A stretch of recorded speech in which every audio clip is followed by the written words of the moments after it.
Moment of centering silence, let us be mindful and alert to the here and now.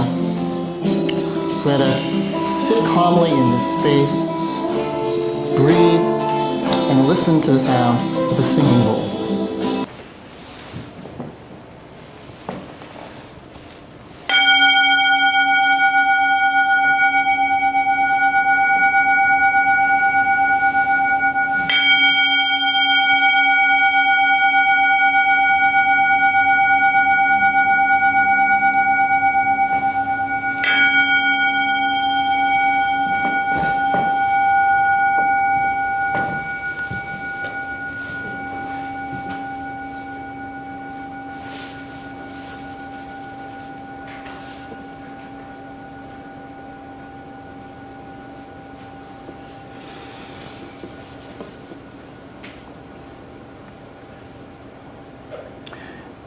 We're going to light our chalice this morning and our Advent wreath. It's going to be a double lighting today. It's nice to have our brushes back with us from their summer and fall travels. Janet, would you do the honors of lighting our chalice for us this morning?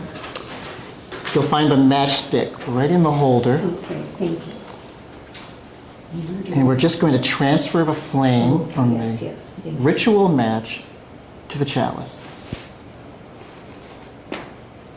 Oh, we'll do the chalice first. Okay, thank you. And hold off on that. Okay. Yeah, go ahead and extinguish the match. It's just going to take a second. Okay. I'll try to do this quickly. Oh, and don't go anywhere, Janet. Oh, okay. Don't go anywhere. It's a good thing you're in the front row. That helps. Okay. I will guide you through this. Okay. So we light the chalice today for hope and encouragement in this season of lights. Every small candle lit and Christmas light illuminated helps to remind us of the love and compassion that fills the world and the love that is our own soul. Okay, here's part 2, Janet. We are take the same matchstick, Okay. and we're going to light any one of those 4 candles that you so choose as our first candle of Advent. And then take the snuffer, and we're going to extinguish the ritual candle. This one here. Yeah. We're going to keep the chalice on. Okay. That's perfect. Okay.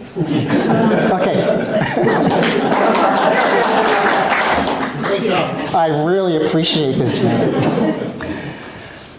So we light the first candle of Advent for the journey. A journey of discovery, of hope, of new things that lie ahead of us in this 4-week journey. And I'll say a bit more about that. With the opening words, we have a piece of artwork this year titled Caravan. This is by our very own Lee Griffith. And she brought it to coffee hour last Sunday. She brought it to gift it to Dale Holden for the holidays. And I saw it, and we were discussing it during coffee hour. And we said, oh, it's just an amazing, that Middle Eastern desert feel. It has so much of an Advent feel to this time of year and to the stories from the Middle East. So we have it on loan from Dale. She just received it as a gift, and I asked her would she mind if we borrowed it for Advent. So it's here in today's service. And I have some poetry. These are 2 books that Mary Alice donated by the poet Rumi. Just beautiful artwork on the covers. So for our opening words this morning, again, from a Middle Eastern poet.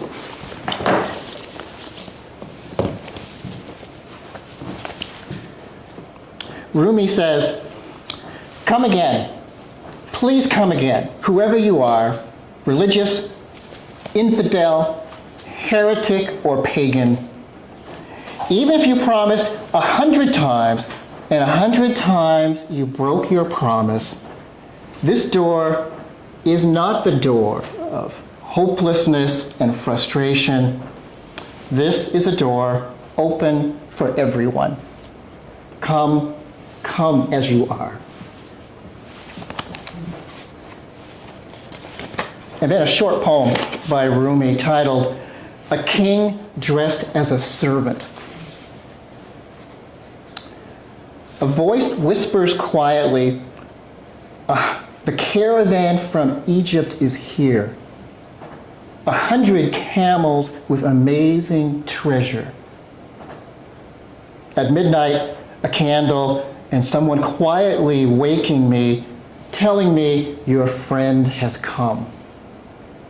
I spring out of my bed, put a ladder to the roof, and climb up to see if it is true. Suddenly, yes, there is a world within this world, an ocean inside of the water jar. A king sitting with me dressed as a servant.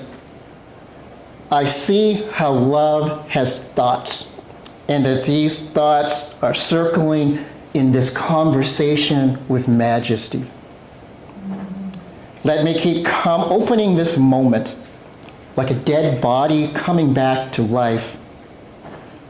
The king saw the placeless place, and from that, he made a place.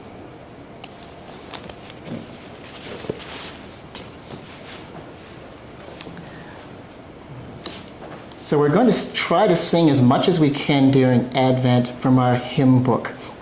Dale plans on playing a lot of these songs next week. And today we are doing our first carol of the season, number 237, the first Nowell.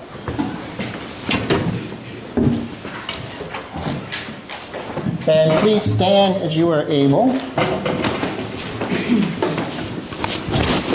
And we are going to sing all verses, the first Nowell. The first Nowell, the angel did say, was to certain poor shepherds in fields as they lay. In fields where they keeping their sheep on a cold winter's night that was.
I selected one of the holiday readings in the back of our book.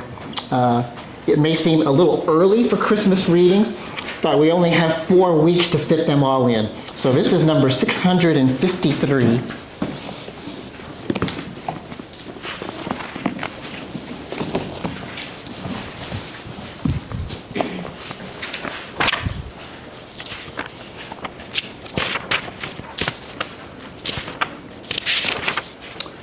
I will read the bold if you assist with the italicized. How short the daylight hours have now become, how gray the skies, how barren seem the trees. The dead and children has gripped my mind and made it gloomy too. But there is that in me which reaches up toward light and laughter, bells and carolers. And knows that my religious life and dreaming of your joy and goodness must be true. Because it speaks the truths of older myths. That light returns to boundless darkness, light that surges in the evergreen and us. And babes are hope, and saviors of the world, as miracles abound in common things. Rejoice and join in gladness. So this morning we commence our Advent journey, a 4-week venture between now and the night of Christmas Eve, and we do not know exactly where we are going. An ad just came up on my on my computer and blocked my transcript, so I'm going to repeat that. Okay, hang on, let me get rid of those pop-ups. Okay. This morning we commence on our Advent journey, a 4-week venture between now and the night of Christmas Eve, and we do not know exactly how we are going to get there or what we might experience along the way. That's where the interesting parts and unpredictability enter in. The Wendell Berry quote in today's bulletin says, "It may be that when we no longer know what to do, we have come to our real work. And that when we no longer know which way to go, that we have begun our real journey." Or we may feel like the guy in the cartoon on the back of a bulletin and have absolutely no idea where we are or where we are heading next, where he says, "Even my GPS says I'm going nowhere." So I like the selection of Lee's painting as an image for our journey, Caravan. It captures a feel of a journey in the Middle Eastern desert, similar to the wise seekers in the biblical story of Jesus' birth. A return to the Advent story is to immerse ourselves in the desert world of the Middle East, its terrain, the people, the politics, its mystery. And this year, it's hard to avoid the current newsreel of events in the Middle East, the Israel-Hamas war, Gaza, Jerusalem, the West Bank. Like it or not, this is part of our Caravan journey for Advent as 2023 winds down. This is nothing new for Jerusalem. Jerusalem is always in the middle of religion and politics, and it's not always easy to sort out or make sense of, but it appears to always be a necessary part of the process. Buckle up your camel. We are going to give this a try. I promise I will not get too political or too theological. I'm not sure which is worse. But I do believe it's necessary to say something as we move forward. First, words of wisdom regarding the use of violence in times of war by Confucius. Before you embark on a journey of revenge, dig 2 graves, one for your enemy and one for yourself. And I'd like to share the curious story of Mellon Thomas Benedict. One of the most intriguing NDE cases, or near-death experiences, of the 20th century is that of Mellon Thomas Benedict, an artist and musician who was diagnosed with a terminal brain tumor in 1982. He was 32 at the time. He was in hospice care and instructed his nurse that if he were to die, to leave his body undisturbed for 8 hours. He did, in fact, die, and then 1 hour and a half later, he revived and returned with a most amazing story. Even though the nurse had been forewarned, she was shocked upon his return and reported that his body had already started to stiffen and was cold to touch. Most NDEs may last for several minutes, but this is one of the longest ever documented. Benedict's NDE begins in the same way that many others also report. One's spirit body hovering over their deceased physical body, and then seeing a bright light that they move towards. In this case, Benedict sees the bright light, starts to move towards it, and then stops and starts asking questions to the light.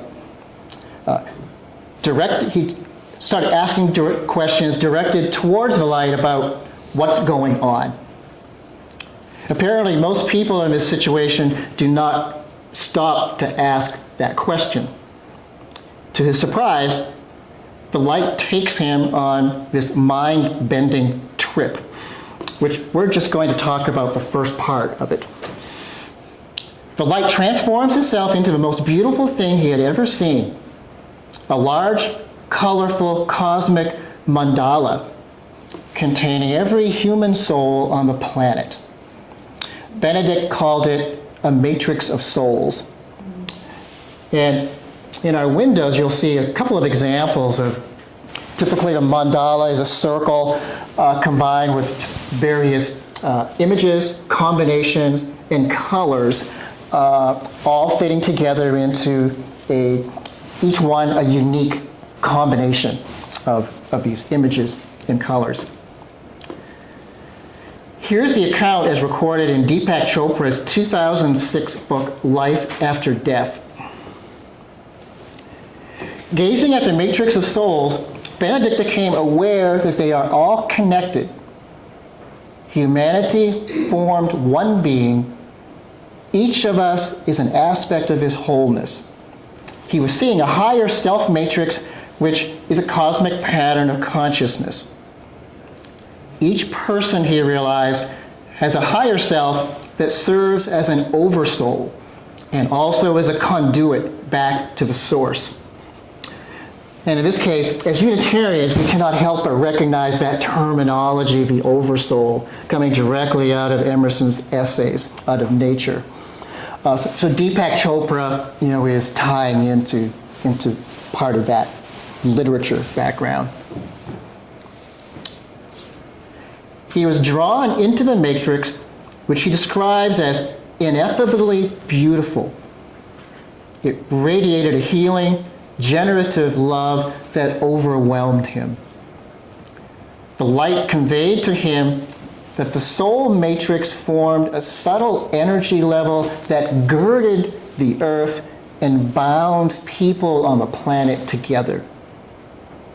Benedict had spent more than a decade involved in nuclear disarmament and ecology, disturbing issues that had made him over time deeply pessimistic about the human condition. Now he was confronted, he says, with the pure beauty of every human, and was dumbfounded by that observation. He was particularly astonished that no soul contained evil, and the light informed him that souls cannot be inherently evil. Underlying all human action is the search for love, and when people are driven to evil actions, the root cause is a lack of love. When he asked if this meant that humanity could be saved, there was a trumpet blast accompanied by spiraling light, and Benedict was told never to forget the answer, that human beings were already saved, no matter how dire the current predicament looks. Then he saw an enormous stream of light, vast and full, deep in the heart of life. When he asked what it was, the light told him it was the river of life, and that he should drink fully from it to his heart's content. When he returned, Benedict said, "I just cannot say enough about how it changed my opinion of human beings in an instant. I was astonished to find that there was no evil in any soul. People may do terrible things out of ignorance and lack, but no soul is evil." Mellon Thomas Benedict fully recovered from his brain tumor in 1982, to the complete surprise and dismay of his doctors, and lived an additional 35 years, passing in 2017.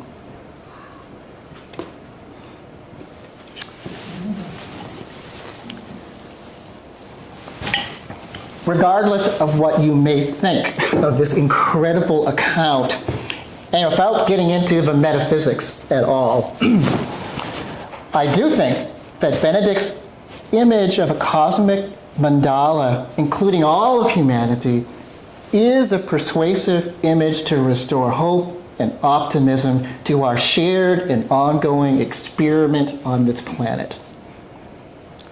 In the mandala, each person has a placement in the system, contributes a color to the design, and belongs, in that sense, to the larger image of a mandala.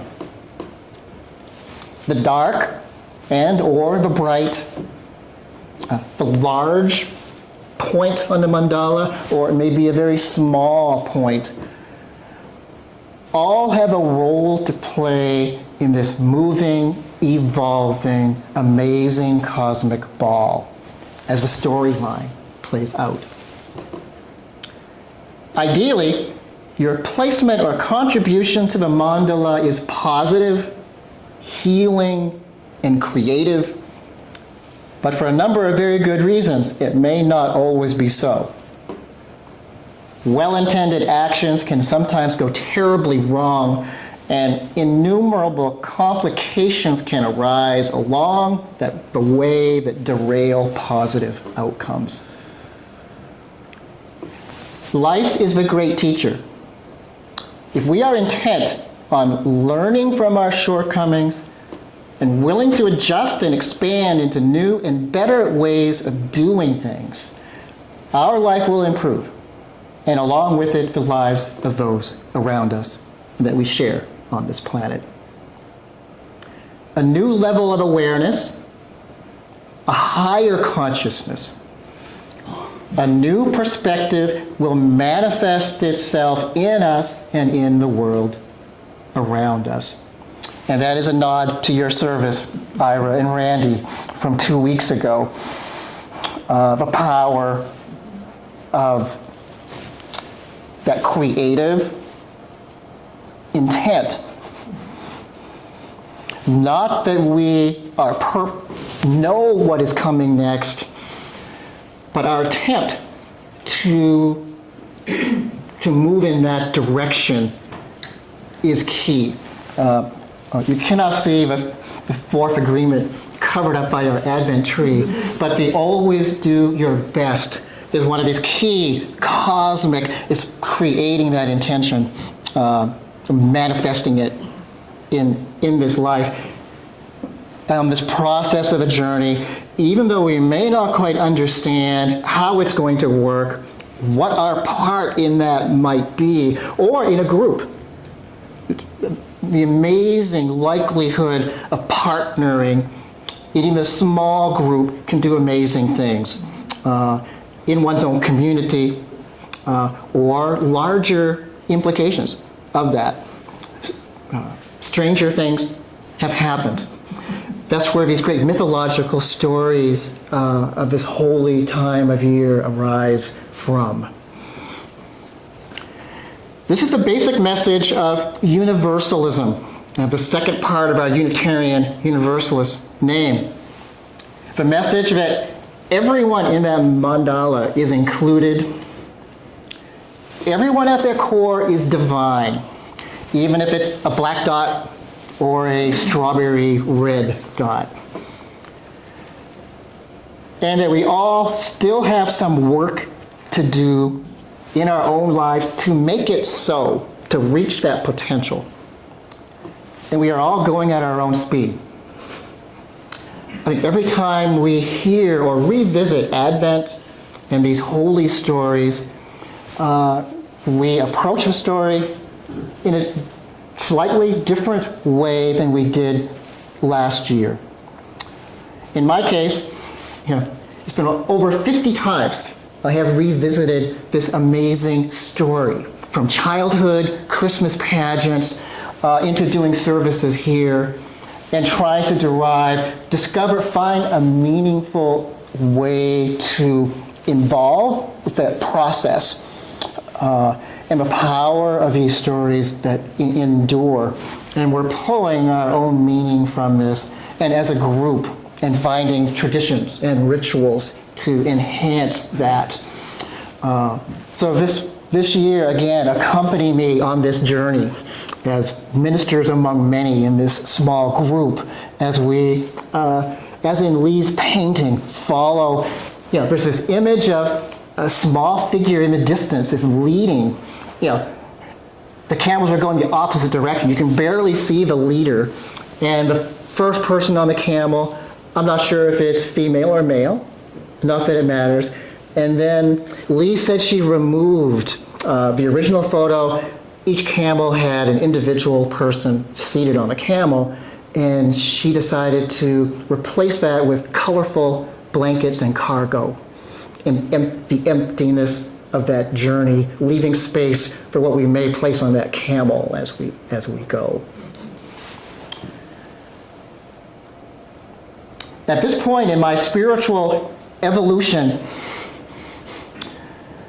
my aim is to assist, to be helpful, and to contribute to a dialogue of peace, reconciliation, and cooperation. I may fail at that and come terribly short of such an ideal, but my best intention, on my best days, is to be as consistent as I possibly can in doing so. I want to be a small, bright, and shiny dot in the vast cosmic mandala of humanity, and participate to the best of my capacity in this mad, wild ride to we know not where, and to hang on tight to that camel's reins and the guides in front of us. At the end of Benedict's account, we see a stream of light that he identifies as the river of life. The voice says to drink from it, and he does. When I read this, it reminded me of a story in the Gospels when Jesus is talking to a woman at a well in Samaria. Since Samaritans and Jews did not associate together at the time, it was a potentially awkward conversation. But Jesus clarifies, saying, "Drink this water, which is the water of life. For the time has now come when worshipers of God must worship God in spirit and in truth." In the past, geographic location and distinct religious truths were the primary driving consideration in our human evolution. But now, they were not. This was the controversy of Jesus, the prophet, modernizing or updating this evolutionary leap in consciousness of religion and politics, and political implications. He said, what's important now are spiritual truths and their inner meaning. This was a significant evolutionary shift as literal interpretation of religion transitioned to a spiritual universalizing interpretation of religion. If you look at the chart in today's bulletin, this is a very simplified approach of just looking at this, this development. And this is called, it's a developmental stage theory approach to religion and moral ethics with inevitable political implications. So we're not going to spend a lot of time on this because I'm running out of time, but I want to put this out there of these three general stages of development from pre-conventional stage or self-interest or egocentric. And over time, your culture, your religion, your authority figures, your family, patriotism, develop consensus of group values, group ideals, and ethics. And that works to a great degree. It's that huge jump in organizing and structuring societies, religions, and focused groups. And this is called conventional stage. And this is what is the majority stage where most religions are at, political systems are at, educational systems are at. And it's described as ethnocentric. And it includes that first initial, this is the nesting or that developmental inclusion of the previous stages included, but it's expanded or built upon. And if you jump to the third basic stage of post-conventional, this is where it gets interesting and controversial and leads to misunderstanding. When all of a sudden you start to question the basic conventional values and look at larger, more inclusive, universal values. And this would be called world-centric, where you're not just focused or interested on your own group or subgroup, you're relating that and integrating it into other religious groups, social groups, and countries. And this would be an example of the struggle that the United Nations has in jumping to that next level of world global consciousness and cooperation, be it ecological cooperation or political or humanitarian efforts. That jump going to the post-conventional stage is such a challenge, and a lot of times we don't make it that far.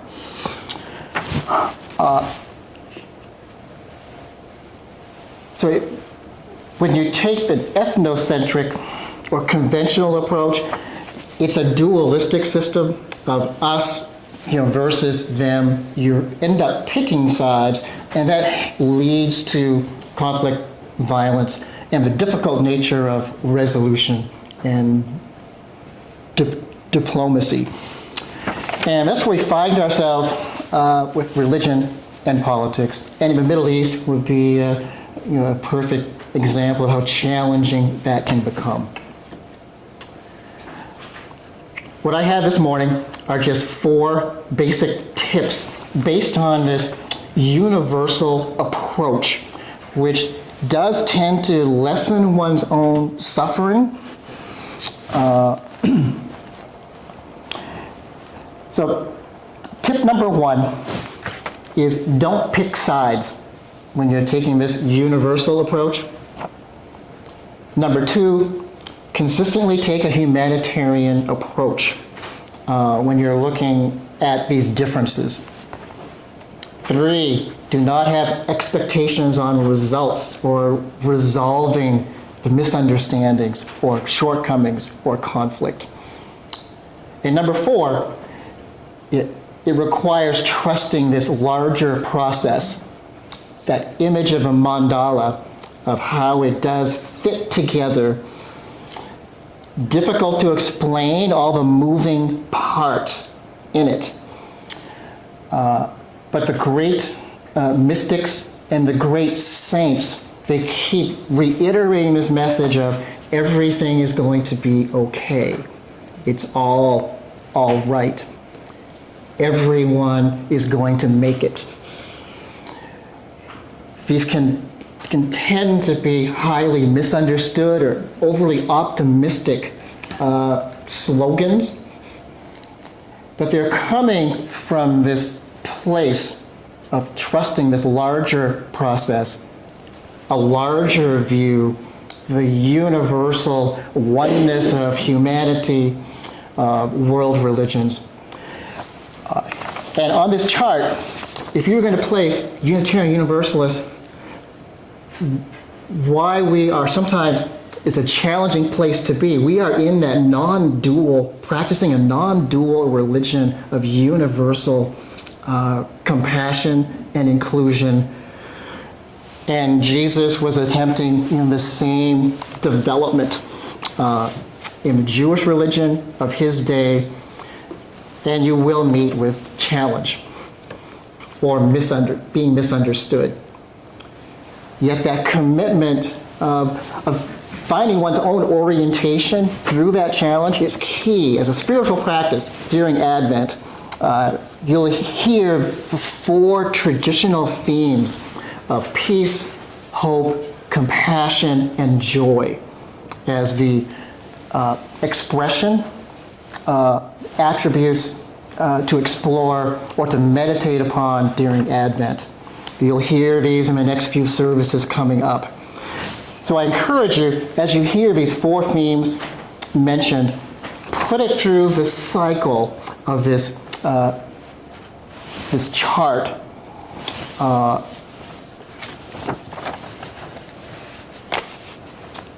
This is a difficult practice, or when you register each one of these levels to see your level of peace, what is your level of joy? What is your level of compassion with circumstances in our world, within oneself? It can be a very erratic indicator or score from day to day through talk about an Advent calendar day by day of checking in with those 4 aspects of how are you doing with your level of peace, hope, compassion, and joy. We are out of time, so I'm not going to elaborate. I'm hoping that some of these words, we can discuss this. It's a lot to explore. I wanted to put this out there on this first Sunday of Advent as we open up this month-long journey. I do have some closing words again from Rumi. Are you searching for your true soul? Then, if you are, then come out of your prison, leave the stream, and join the river that flows into the vast ocean. You've made it your burden. Rise above this world. There is another vision. When compassion fills your heart, free from desire and attachment, you will quietly, like the earth, you will sit quietly like the earth. Your silent voice will echo like thunder throughout the universe.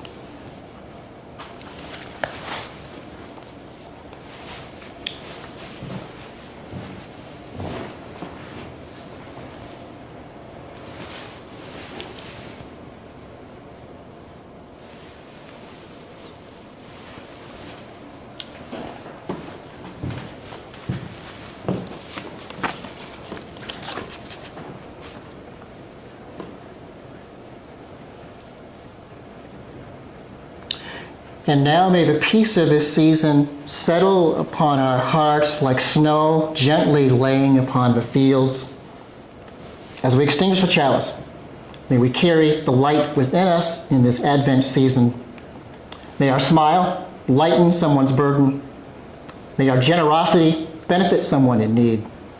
May our Christmas and Advent joy be shared with all. Go in peace, my friends, this morning in this Advent. Amen. And blessed be. We want to thank everybody for tuning in today. If you'd like to show your support, please hit the like button, subscribe to our channel if you're not already subscribed, and help us out by sharing this message by clicking the share button. If you'd like to make a monetary donation to you, Church Holton, there is a link to our online donations in the video description down below. And again, thank you so much and have a blessed day.